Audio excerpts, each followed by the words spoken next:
A very good morning to all of you. Welcome to the online classes organized by the RRB Convent School. My name is Pragati Divedi and I am going to take your SST classes. Today we are going to study a new chapter, that is chapter number 6, Major Landforms of the Earth. This is the chapter from our geography portion, major landforms of the earth. आज हम लोग अपने अर्थ के जो major landforms हैं, land हैं, किस तरह के फॉर्म डिफरेंट डिफरेंट प्लेसेस पे डिफरेंट डिफरेंट टाइप्स के लैंड हैं, उनके बारे में पढ़ेंगे. So before starting the chapter let's get through the introduction first. So you have noticed that the surface of the earth is not the same. आपने देखा होगा कि जो अर्थ का सरफेस है वो हर जगह पे सेम नहीं है. Everywhere is not the same. The earth has an infinite variety of landforms. Earth की जो infinite means we cannot even count कि कितने सारे landforms है, different different types के landforms है, लेकिन some of the landforms are maybe rugged as lithosphere. जो lithosphere के अंदर आते हैं means बहुत different surface. आप थोड़ी दूर पे जाएंगे तो जो land का जो formation होगा वो different होगा. But we have decided some major landforms. जो हमारे main landforms हैं, we are going to study about those landforms today. These landforms are a result of two process. और ये जो हमारे landforms हैं ये दो process का result होते हैं. Means landform किस तरीके से बनते हैं या how there are different types of landforms and the process are internal process and external process. ये जो हमारे main two processes होते हैं. Within the earth a continuous movement is taking place. The first or the internal process leads to the upliftment and sinking of the earth's surface at several places. अब जो हमारे within the earth के अंदर जो है continuously कोई ना कोई movements या process होते रहते हैं, continuously processes या movements होते रहते हैं, changes होते रहते हैं, जिसकी वजह से क्या होता है हमारे कहीं पे अर्थ क्या होती है, दबती है, सिंक करना मीन्स डूबना, और कहीं पे अपलिफ्टमेंट मीन्स ऊपर की तरफ उठना. तो ये जो आप देखते हैं ऊंचा नीचे पोर्शंस होते हैं अर्थ में, कहीं पे बहुत ज्यादा हाई है, कहीं पे लो है, कहीं पे गड्ढे हैं, तो कहीं पे ऊंचे ऊंचे पहाड़ हैं. तो ये किस वजह से है? ये due to the internal process of the earth के अंदर जो कंटिन्यूअस मूवमेंट होता है उसकी वजह से ये चीज होती है. And this is known as internal process.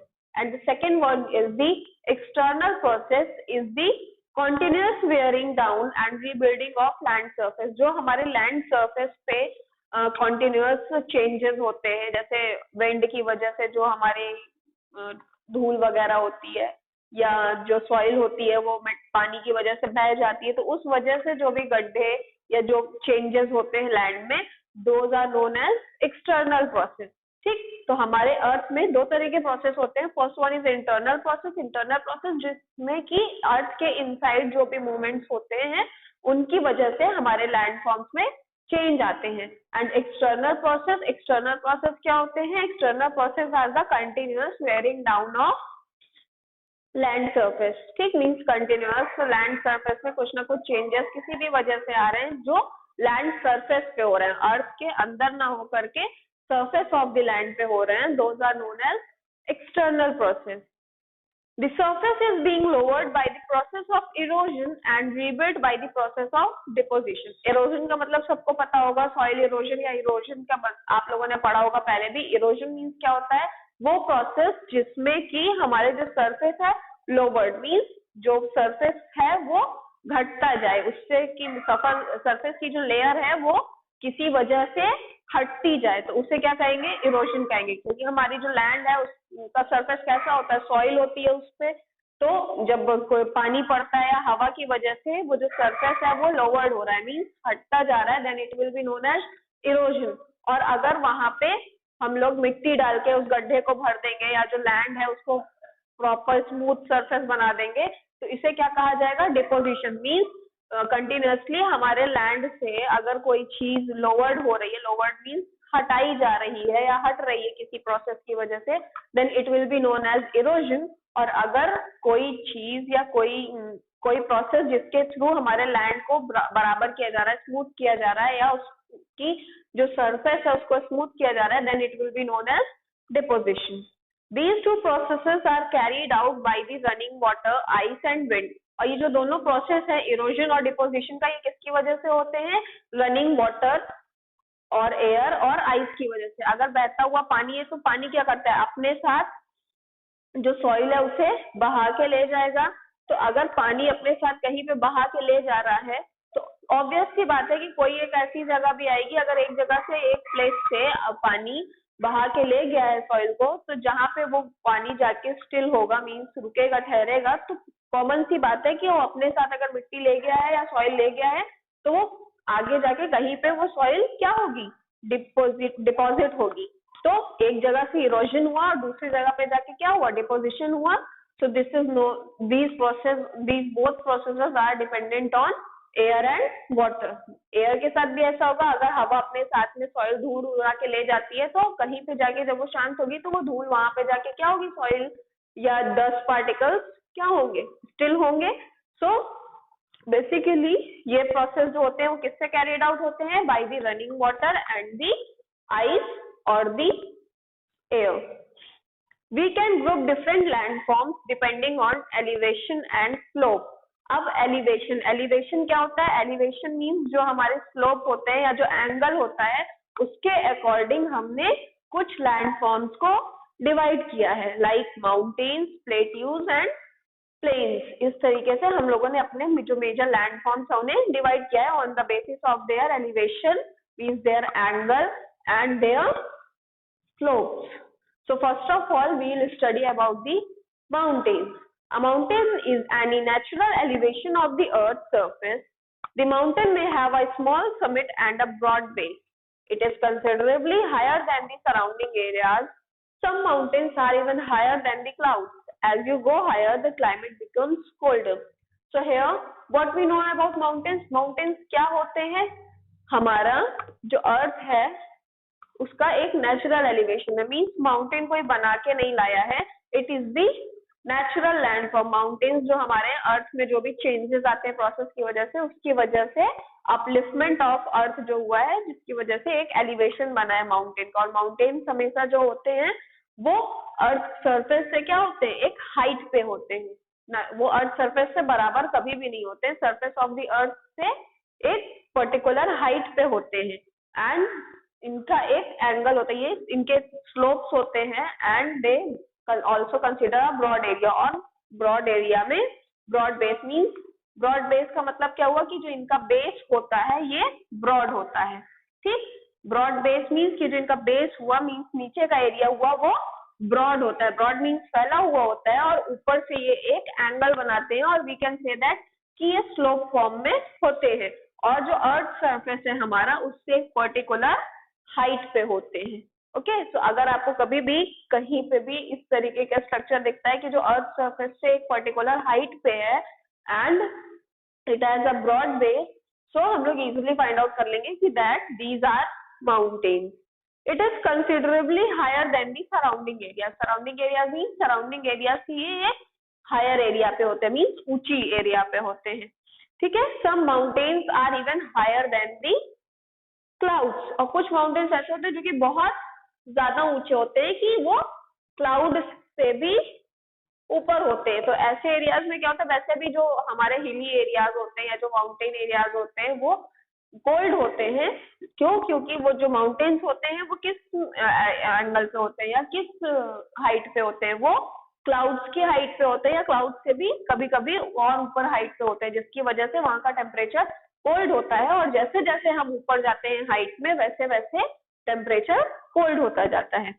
In some mountains, there are permanently frozen rivers of ice. They are called glaciers. अब कुछ माउंटेन्स ऐसे हैं जो बहुत ज्यादा ठंडी जगह पे है, तो वहां पे क्या होता है कि परमानेंटली आइस फ्रोजन होती है। ठीक, मीन्स वहां पे परमानेंटली बर्फ जमी होती है, तो वहां उन्हें क्या कहते हैं? ग्लेशियर्स कहते हैं। There are some mountains you cannot see as they are under the sea. कुछ माउंटेन्स ऐसे भी हैं जिन्हें आप नहीं देख सकते हैं। क्यों? क्योंकि वो समुद्र के अंदर है। Because of harsh climate, less people live in the mountain areas. Harsh climate means बहुत रफ क्लाइमेट होता है, ठंडा क्लाइमेट होता है, जिसकी वजह से माउंटेन एरियाज पे बहुत ज्यादा लोग सर्वाइव नहीं कर सकते हैं। Since the slopes are steep, less land is available for farming, and there is the second reason also why less people live in mountain areas. क्योंकि जो यहाँ का पाथ होता है ये क्या होता है, स्लोप होता है. स्लोप की वजह से इन्हें प्रॉपर लैंड या सफिशिएंट लैंड नहीं मिल पाता है. किसके लिए?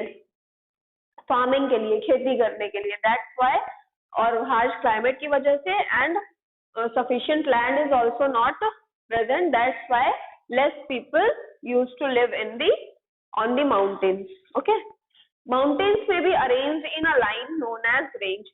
Mountains जो होते हैं हमारे वो एक लाइन में अगर अरेंज है तो उन्हें हम क्या कहेंगे?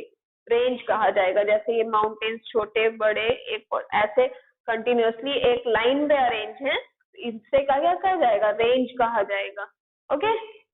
Many mountain systems consist of a series of parallel ranges extending over hundreds of kilometers. बहुत सारे mountains ऐसे भी हैं जो कि एक parallel range में, means parallel क्या होगा? एक रे इधर जा रही है and the second one is like this, इधर भी है. ठीक है, तो एक दूसरे के mountains क्या है? Parallel हैं and they are extended to thousands of kilometers. और बहुत ज्यादा areas में, means बहुत लंबे दूरी तक thousands of area में ये extend है, means फैले हुए हैं. The Himalayas, the Alps and the Andes are the mountain ranges of Asia. ये एशिया की mountain ranges हैं और काफी दूर तक extended भी है. Europe and south America respectively. Himalaya हमारी एशिया की रेंज है, माउंटेन रेंज है. The Alps यूरोप की है and the Andes of south America. ये हमारी माउंटेन रेंजेस हैं which are पैरेलल है और काफी थाउजेंड ऑफ किलोमीटर्स में क्या है? एक्सटेंडेड है, फैली हुई है. Mountains very in their Heights and shape. और माउंटेन्स क्या होती है? इनके हाइट्स और शेप में भी डिफरेंट होता है. इट्स नॉट नेसेसरी कि जो भी माउंटेन्स है वो सेम हाइट के या सेम शेप के होंगे. They all are of different types and shapes. There are 3 types of mountain. अब हम लोग माउंटेन्स की 3 टाइप्स के बारे में पढ़ेंगे. माउंटेन की 3 टाइप्स कौन कौन सी होती हैं? First one is fold mountain, second one is block mountain and the third one is volcanic mountain. So the Himalayan mountains and the Alps are the young fold mountain. इन्हें हम लोग, जो हिमालयन माउंटेन्स है, हमारे हिमालयन रेंज है या तो जो एल्प रेंज है, इन्हें हम क्या कहते हैं? ये हमारे यंग फोल्ड माउंटेन है. The Aravali range in India is one of the oldest fold mountain system in the world. जो अरावली रेंज है ये हमारे वर्ल्ड की सबसे पुरानी श्रृंखला है. किसकी? फोल्ड माउंटेन की. The range has considerably worn due to the process of erosion. और Ural mountains in Russia have rounded features and low elevation. They are very old fold mountains. Old fold mountains में क्या होता है? Fold mountains में क्या होता है कि इसमें कंटिन्यूअसली इरोजन होता रहता है. ठीक है, किसी की भी वजह से, हवा की वजह से या तो फिर रेन की वजह से इसमें क्या होता है? प्रोसेस ऑफ इरोजन होता है, जिसकी वजह से इनकी जो एलिवेशन है या जो स्लोप होते हैं ये क्या होते हैं? बहुत लो होता है, मीन्स कम स्लोप होते हैं. जो फोल्ड माउंटेन्स होते हैं उनमें जो स्लोप होता है या जो एलिवेशन होता है, एलिवेशन मीन्स ये चीज वो बहुत ही ज्यादा लो होता है because of the process of erosion. Now we will study about block mountains. Block mountains are created when large areas are broken and displaced vertically. The uplift blocks are termed as horsts and the lowered blocks are called graben. So क्या होता है कि जब हमारी कोई बहुत ऊंची ऊंची हाइट पे चीजें होती हैं और वो वर्टिकली क्या होती है? ब्रोक हो जाती है, टूट जाती है. देन जो टूटने के बाद जब वो 2 पार्ट में डिवाइड होती है, तो जो अपर पार्ट होता है, एंड मान लीजिए ये 2 पार्ट में डिवाइड हुई, then the upper part will be known as the horst and the lower part will be known as the graben. इसे हम कहेंगे graben and the upper part will be known as the horst. तो जो इस type के mountain होते हैं जो कि जब बड़े बड़े एरियाज ब्रोक होते हैं, टूटते हैं या डिस्प्लेस होते हैं, वर्टिकली टूटते हैं या डिस्प्लेस होते हैं, देन जो फॉर्मेशन होता है माउंटेन्स का, उन्हें हम लोग ब्लॉक माउंटेन्स कहते हैं. And the upper part of the broken surface is known as horst and the lower part is known as the graben. So these type of mountains are known as block mountains, and the Rhine Valley and the Vosges Mountain in Europe are the example of block mountain system. Okay. Now we will study about the volcanic mountains. Volcanic mountains are the mountains formed due to the volcanic activity. Means ऐसी volcanic activity की वजह से जो mountains का formation होता है उन्हें हम volcanic mountain कहते हैं. For example, Mount Kilimanjaro in Africa and Mount Fujiyama in Japan are the example of such mountains. Means जो volcanic eruption होता है या जो volcanic process होता है उसकी वजह से जिन माउंटेन्स का फॉर्मेशन होता है those mountains are known as the volcanic mountain, and Mount Kilimanjaro and Mount Fujiyama are the example of such mountains. Now what else is there? That mountains are very useful. Why these all are very useful? The mountains are a storehouse of water. Many rivers have their sources in glaciers in the mountains. Mountains हमारे क्या है? Store house of water. Means water का एक store house हम कह सकते हैं. बहुत से रिवर्स ऐसी हैं जिनकी ओरिजिन कहाँ से है? माउंटेन से है, उनके ग्लेशियर से है. Reservoirs are made and the water is harsh to use for the use of people. Water from the mountain is also used for irrigation. जो माउंटेन से वाटर आते हैं वो लोगों के लिए तो यूजफुल होते ही होते हैं, साथ ही साथ इरिगेशन के लिए भी यूजफुल होते हैं. And for generating the electricity also. Hydro electricity means the electricity generated from water. The river valleys and the generation and the terraces are ideal for cultivation of crops. Mountains have a rich variety of flora and fauna. Flora and fauna means जो plantation है हमारा, vegetation है, उसके लिए भी mountains बहुत ही ज्यादा यूजफुल है. और यहाँ पे rich variety of flora and fauna है. मीन्स जो वेजिटेशन की वैरायटीज हैं वो बहुत ही ज्यादा है, क्योंकि माउंटेन्स में अच्छी वेजिटेशन हो सकती है यहाँ से, इसलिए बहुत सारे varieties of flora and fauna means plants and trees हमें मिलती है देखने को. The forest provide fuel, fodder, shelter and other productions like gum, resins etcetera. Mountains provide idyllic sites for tourists. They visit the mountains for their scenic beauty. Several sports like paragliding, hang gliding, river rafting, and skiing are popular in the mountains.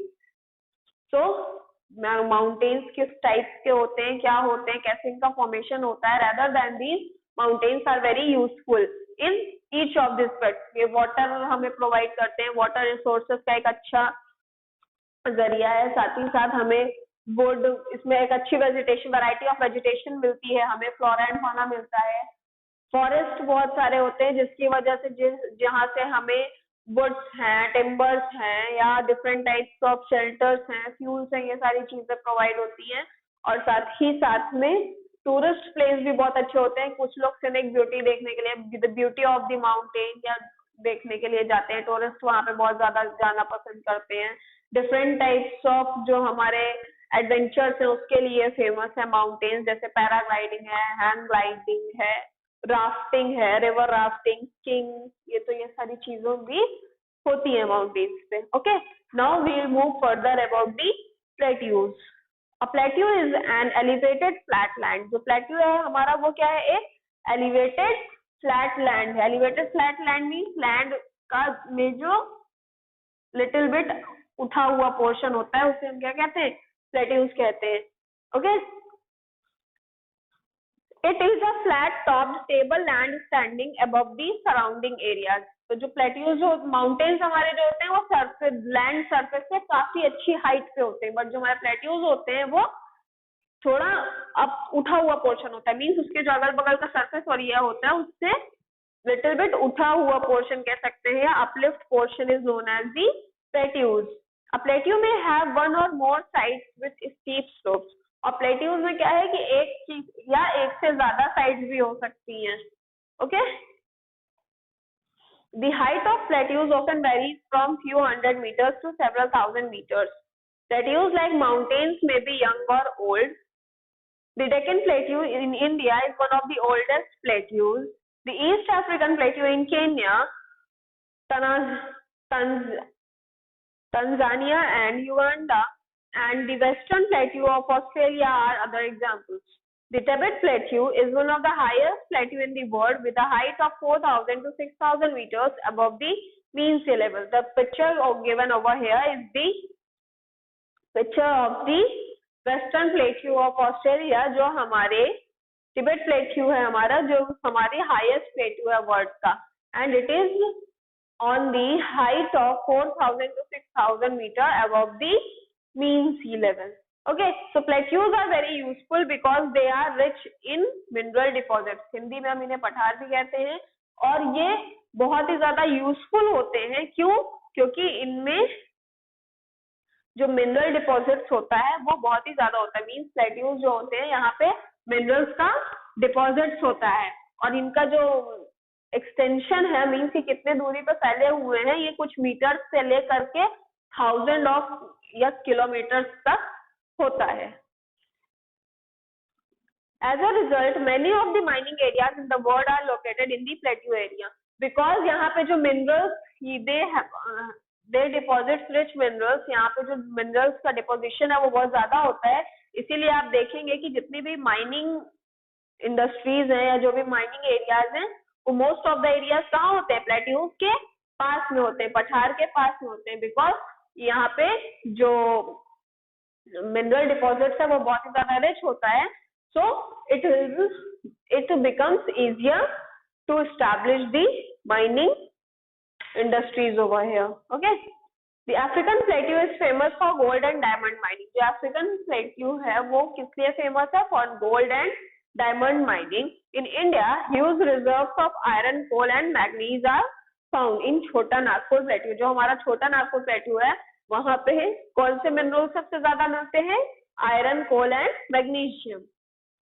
In the plateau areas, there will be several waterfalls. और जो plateau areas होते हैं वहाँ पे several waterfalls भी होते हैं. क्यों? क्योंकि ये एक height पे present होते हैं.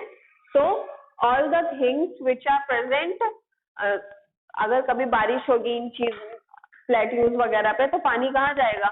All the water will go to the downward surface area.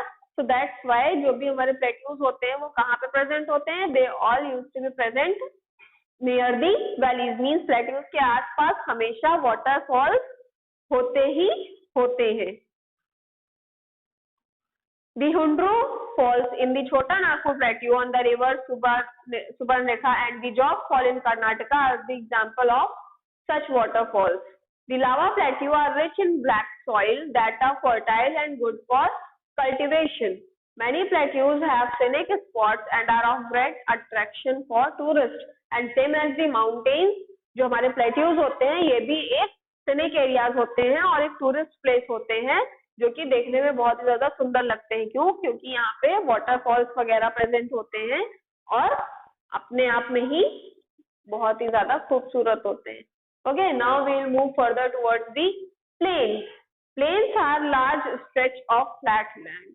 Plains क्या हो गया? Plains means तो आपको पता होगा जो flat land surface होता है उसे हम क्या कहते हैं? Plain कहते हैं. The flat land surface is known as plains. They are generally not more than 200 meters above the mean sea level.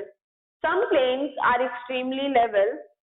Others may be slightly rolling or undertaking. जो plains हैं वो या तो normal plain होंगे या कुछ rolls में होंगे. Rolls means थोड़ा सा उसमें ढलान होगी या थोड़ा क्या होंगे? uplifted होंगे. So जो हमारे plains होते हैं वो sea level से 200 मीटर की दूरी पे होते हैं. कुछ plains हैं थोड़ा extreme level पे, means 200 मीटर से भी थोड़ा सा extreme level पे होते हैं, but कुछ ही ऐसे plains होते हैं. Most of the plains जो हमारे होते हैं वो 200 मीटर से ज्यादा की हाइट पे नहीं होते हैं. देखिए, most of the plains are formed by rivers and their tributaries. और जो most of the plains है हमारे वो किससे form हुए हैं? Due to the rivers and their tributaries. The rivers flow down the slopes of the mountains and erode them. They carry forward the eroded materials. Then they deposit their loads consisting of stones, sand and silt according their courses and in their valleys. It is from these deposits that plains are formed. So plains कैसे form होते हैं? If anyone will ask you that how the plains are formed, so you will tell कि जो हमारे rivers होती हैं, these are the main sources due to which the plains are form, क्योंकि जब माउंटेन्स से रिवर्स लैंड पे आती हैं, लैंड सरफेस पे, तो वो अपने साथ में जो भी स्टोन, सिल्ट या जो भी इरोडेड मटेरियल्स होते हैं, इरोडेड मटेरियल्स मीन्स जो अपने साथ बहा के मटेरियल्स लाती हैं, वो सारे क्या होते हैं, नीचे आके एक प्लेस पे कलेक्ट होते हैं, and then these all collected materials make the plains. इन्हीं सारे collected materials, और collected materials कौन कौन से हो सकते हैं, sand, silt, stones consist करते हैं ये eroded materials, जिनकी वजह से क्या होते हैं, जो हमारे लैंड है उनका प्लेन्स का फॉर्मेशन होता है. Generally plains are very fertile, जो प्लेन्स होते हैं वो बहुत ही ज्यादा फर्टाइल होते हैं. Construction of transport network is easy, transport network का जो कंस्ट्रक्शन है वो भी इजी हो जाता है. Thus these plains are very thickly populated regions of the world, जिसकी वजह से जो हमारा प्लेन एरिया है ये सबसे ज्यादा thickly populated. Thickly populated means यहाँ पे जो पॉपुलेशन है वो बहुत ही ज्यादा है, क्योंकि यहाँ पे सोर्सेस बहुत ज्यादा है, ट्रांसपोर्टेशन है, और जो हमारा फर्टिलाइजेशन है या हमारी जो फार्मिंग है, लैंड कल्टीवेशन है, वो सब कुछ चीजें यहाँ पे पॉसिबल है. That's why these plains are thickly populated. Some of the largest plains made by the rivers are found in Asia and North America. For example, in Asia, these plains are formed by Ganga and Brahmaputra in India. ठीक है? Plains are the most useful areas for human habitation. Human habitation के लिए plain सबसे useful area है. There is great concentration of people as more flat land is available for building houses. बहुत सारे flat land present है जिससे आप लोग घर बना सकते हैं और साथ ही साथ कल्टीवेशन, खेती भी कर सकते हैं. दैट्स व्हाई यहाँ पे जो पॉपुलेशन है प्लेन एरिया में वो ज्यादा है, because of fertile soil. The land is highly productive. Fertile soil होती है, उपजाऊ मिट्टी होती है, जिसकी वजह से जो लैंड है वो बहुत ही ज्यादा प्रोडक्टिव होती है कल्टीवेशन के लिए. In India too, the Indo-Gangetic plains are the most densely populated regions of the country. Now the next and the last one is landforms and the people. अब कैसे different landforms में different people survive करते हैं, we will go through that. Humans have been living on different kinds of landforms in different ways. अब जो लोग हैं वो अगर माउंटेन्स पे रहेंगे तो वो डिफरेंट टाइप से रहेंगे, प्लेट्यूज पे रहेंगे then they will live on different types, and अगर प्लेन्स पे रहेंगे तो डिफरेंट टाइप्स पे रहेंगे. तो यहाँ पे बहुत सारे फिगर्स दिए हुए हैं आपके बुक में, वो आप देख सकते हैं. Life is difficult in mountain areas. Mountain areas पे लाइफ डिफिकल्ट है, ऑब्वियस सी बात है डिफिकल्ट होगी, क्योंकि फर्स्ट ऑफ ऑल जो इसका सरफेस होता है वो स्लोप होता है, तो लैंड कल्टीवेशन के लिए कम मिलती है, ट्रांसपोर्टेशन भी डिफिकल्ट होता है, और क्लाइमेट भी हार्श होता है. Plains provide much better condition, but जो प्लेन्स है यहाँ पे एटमॉस्फेयर भी ठीक होता है, हाईली प्रोडक्टिव लैंड होती है कल्टीवेशन के लिए, साथ ही साथ ट्रांसपोर्टेशन और अदर सोर्सेस भी मिलते हैं. So life is much easier than the mountains in the plains. Okay. It is easy to grow crops, build a house or a road in a plain than a mountain. Can you point out some differences in the way people live on different areas? So this is a homework that you have to point out the differences between these three areas कि कैसे यहाँ के लोग एक दूसरे से जो रहने का तरीका है उनका different है, किस किस तरीके से, and why it is different. Sometimes natural calamities such as earthquakes, volcanic eruption, storms and floods cause widespread destruction. कभी कभी क्या होता है, earthquakes है या सुनामी है या जितने भी natural calamities हैं उनकी वजह से जो disasters होते हैं वो बहुत ही ज्यादा क्या करते हैं, widespread destruction, बर्बादी लाते हैं, तबाही लाते हैं. ठीक है. तो अब माउंटेन्स पे अगर कभी ये चीजें होगी या प्लेन्स पे होगी, दोनों पे कंपेयर करेंगे तो माउंटेन एरियाज में जो डिस्ट्रक्शन होगा वो ज्यादा होगा with respect to plain area. Huge loss of life and property takes place. By creative awareness about such incidents we may lower the risk. लेकिन अगर हम लोग इसका क्रिएटिव अवेयरनेस निकालें कि किस वजह से या किस तरीके से हम अपना एस्टेब्लिशमेंट करें, किस तरीके से हम घर बनाएं, किस तरीके से हम रहे, कितना लोगों को अवेयर करें कि वो क्या चीजें करें और क्या चीजें ना करें, तो हम इन तरह के डिजास्टर से बच सकते हैं। Often we use the land in a wasteful manner. हम लोग कभी कभी लैंड का बहुत ही वेस्टफुल मैनर में यूज करते हैं, कहीं पे भी कचरा फेंक देते हैं, रिवर्स को हम पॉल्यूट करते हैं, एंड प्लास्टिक का यूज आज के टाइम पे बहुत ज्यादा हो रहा है। तो ये सब चीजों की वजह से क्या हो रहा है, जो हमारी अर्थ की एक इकोसिस्टम है वो क्या हो रही है, बर्बाद हो रही है। जो हमारे अर्थ की बैलेंस है वो बिगड़ रहा है, जिसकी वजह से ये सारे नेचुरल डिजास्टर्स प्लेस ले रहे हैं। Similarly, we throw garbage on the land or in water, making them dirty. We should avoid using such important gifts of nature in a careless manner. So we have to avoid using these natural things in a careful in a carelessness manner. Means हमें बहुत ही careful manner में careful होके इन सारी चीजों का use करना चाहिए, because if we will not take care of these natural resources, we will only have to face the problems. इसका रिजल्ट हमें ही मिलेगा.